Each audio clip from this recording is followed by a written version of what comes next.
Hi and welcome back, everybody. Hope you all are having a fantastic day out there. I got some very interesting developments that just came out here today. I want to get it out to you all in a timely fashion. All I ever ask is if you like talking XRP, XLM, XDC, and getting these crypto updates, go ahead and click that like button below. Share this content so others around the world know exactly what is happening in this digital revolution.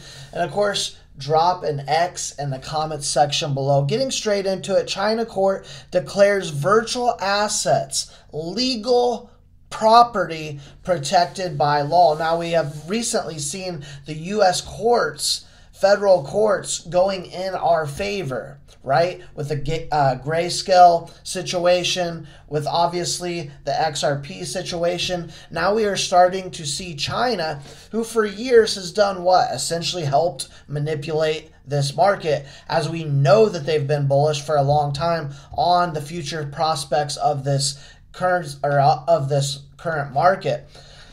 We see, despite a blanket of bans on cryptocurrencies imposed by Beijing in 2021, right, when they were doing all that manipulation, many Chinese courts over the years have established that virtual asset holders have property rights in China. A people's court in China published a report on the legality of virtual assets, analyzing the criminal law attributes of these digital assets. Now, the court noted in its report that virtual assets under the current legal policy framework are still property by the protected law. Moving on, the People's Court of the People's Republic of China exercise judicial power independently and are not subject to interference by an administration or public organization. Wouldn't that just be so beautiful if it was working that way here in the U.S.? But instead we have Gary Gensler and his cronies, his clown posse over there, trying to fight us day in and day out. Obviously losing the battle quite significantly here as we sit in 2023. But I like what they've got here in China. The report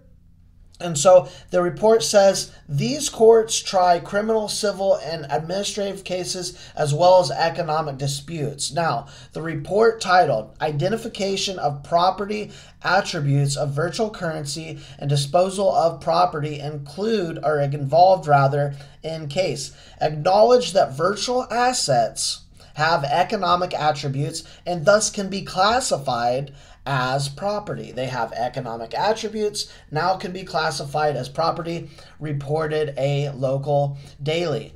Now, although China has deemed all foreign digital assets illegal by imposing a blanket ban to have more control than they already have, right?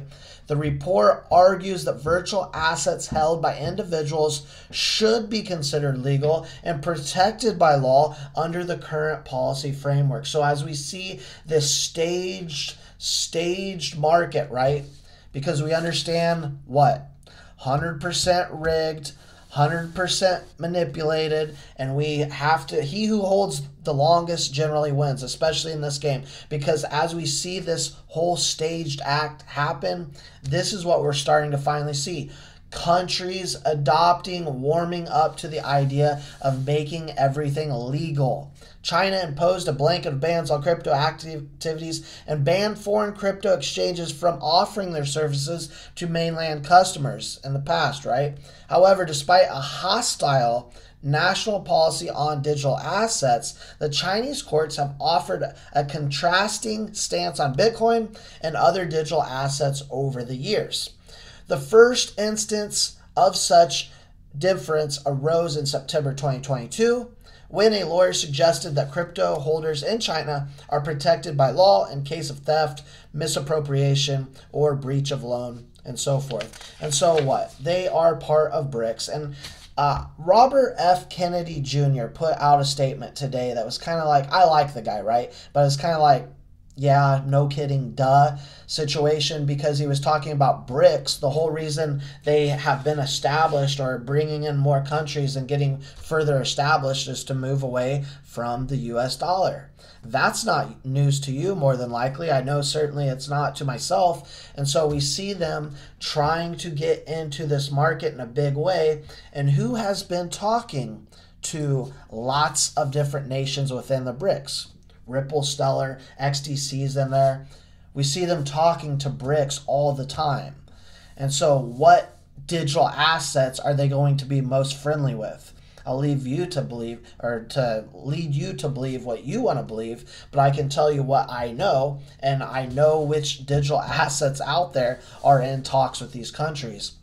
Now, China's hostile stance against Bitcoin and other cryptocurrencies has been a long drawn one. However, over the past few years, the government seems to have softened its stance. This was evident in the rise of China's Bitcoin mining share, which dropped to 0 post-blanket ban, but rose to a second spot within a year. All beautiful stuff in my personal opinion. We've got a down day here in the market. Does hurt seeing these down days after we just got positive news, and then Gary Gensler does this delay on the Bitcoin ETFs. It's all staged. It's all 100% rigged. And so we see how they are moving this market back and forth and making it so volatile and choppy. They want to tire you out. They want you fatigued so you can get out. Don't be fooled. Don't be fudded. I know I certainly won't. Let me know your thoughts, your opinions, and your comments, all that good stuff in the comment section. Don't forget to drop those X's, click those like buttons, share the content, click that notification bell, and I'll see you all in the next one.